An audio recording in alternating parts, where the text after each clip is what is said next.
Mr.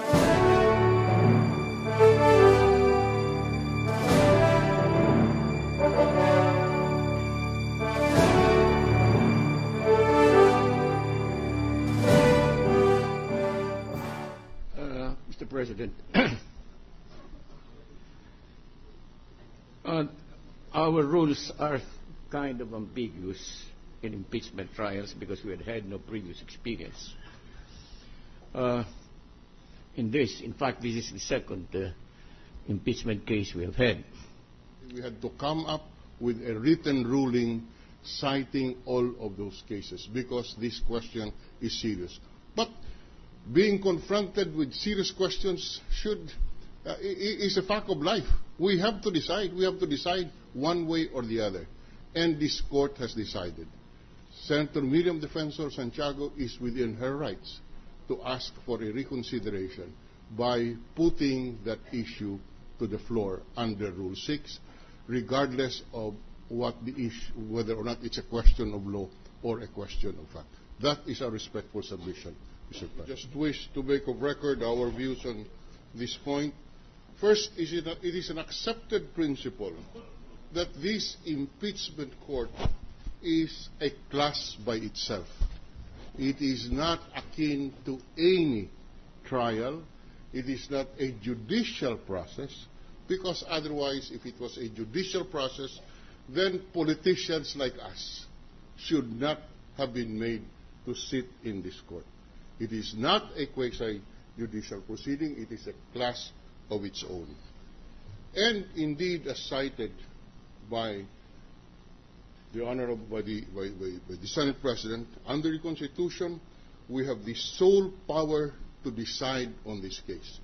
And therefore, no institution of this government can tell us what to do.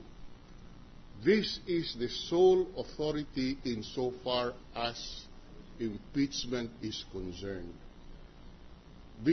The counsel for the defense raised the question, what is the relief available to us if we do not agree with the decision of the impeachment court? There has to be an end to litigation, in the same manner that there is no remedy against the errors of the Supreme Court. Because insofar as our system is concerned, they are the interpreters of the law. They can commit errors, we can disagree with them, but we cannot do anything.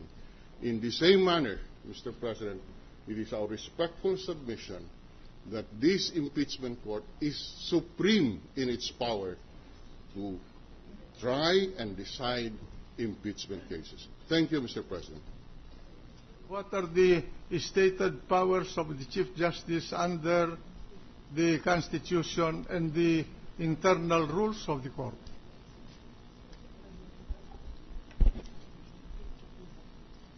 To begin with, Your Honor, the Chief Justice, as head of the agency, has control and supervision over that department. Will you read the specific provision of the Constitution?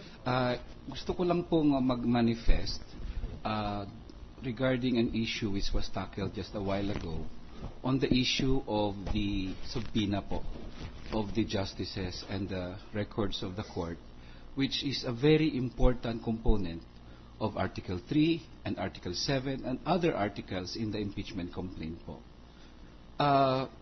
Yung pagsubpina po ng Supreme Court records and justices, we believe cannot be equated with an imposition by an equal branch on a co-equal branch. The Senate here is sitting as an impeachment court. It is not issuing the subpoena on the basis of its powers as the Senate, but rather as a sui generis na body, kung kaya wala siyang co-equal in that sense. Secondly po, the Senate has actually, in fact, subpoenaed members of the executive. Commissioner Jimenez, in a sense, is a member of the executive. And in fact, the Supreme Court has actually been subpoenaed with the clerk of court, who disclosed the SALN, which according to court resolutions, is prohibited from being disclosed. So, ang punto po dito, if the other branches of government, in fact, even members of Congress, can be subpoenaed by the impeachment court, and under the rules, a senator may even be subpoenaed and shall testify before the impeachment court.